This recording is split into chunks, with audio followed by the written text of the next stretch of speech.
Iran forces in Syria has reportedly fired a barrage of rockets into Israel, prompting one of the heaviest Israeli military responses against Syria since the conflict there began in 2011.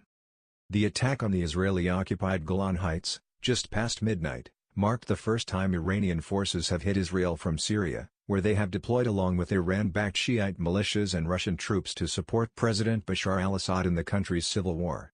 The IDF, Israel Defense Force, shelled Iranian positions in the Syrian town of Knitra before launching airstrikes on Damascus. The Israeli military said on Thursday morning that it set back Iranian military capabilities in Syria by many months after hitting dozens of targets affiliated with Iran's Revolutionary Guards Quds Force, the Times of Israel reported. Israel blames the Quds Force for firing the initial barrage of rockets into the Golan Heights late Wednesday. The Quds Force is an Iranian special forces unit that deals primarily with operations outside of the country. Israel accused the general in charge of the Quds Force of orchestrating the rocket attack on Thursday against Israeli army bases on the Golan Heights from within Syria. It was ordered and commanded by Qasem Soleimani and it has not achieved its purpose, Israeli military spokesman Lieutenant General Jonathan Conricus told reporters. The Israeli military told Hebrew-language media that none of the Iranian rockets fired into Israeli-held territory landed. A military spokesperson said that 4 Iranian rockets were intercepted while the rest of the rockets fired landed in Syrian territory. So far, there is no independent confirmation of these claims.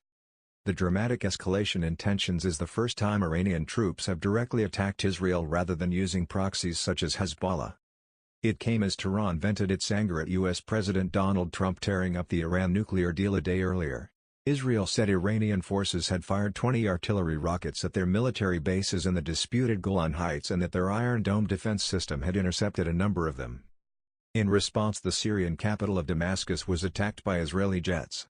Syrian air defenses across the city were heard firing throughout the night. An Israeli official said their warplanes were targeting Iranian positions inside Syria.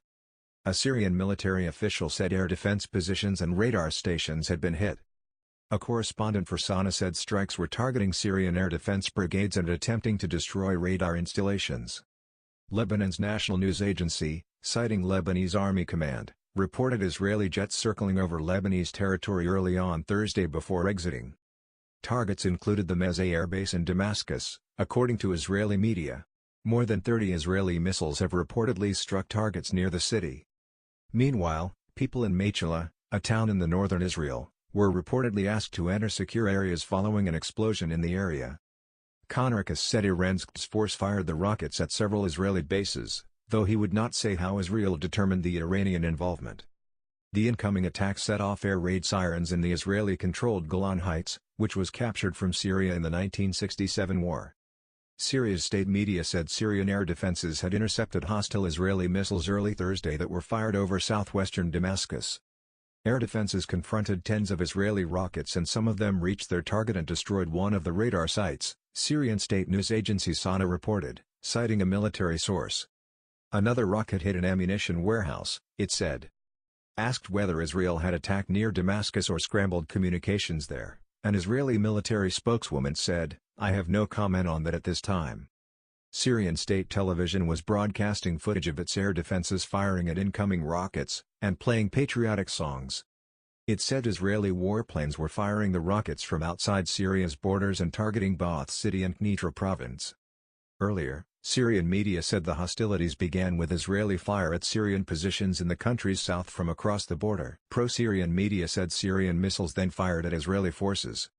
One TV station, Beirut-based Al Mayadeen, said at least 50 missiles were fired from Syria at Israeli forces in the occupied Golan Heights. It was the first time in years that Syrians had fired at Israeli forces in Golan, Syrian media reported. Israel has been on heightened alert in recent days, anticipating an attack from Iran following the Iranian regime's vows to retaliate to what it says are recent Israeli strikes in Syria targeting Iranian outposts. Late on Tuesday, Syrian state media said Israel struck a military outpost near the capital of Damascus.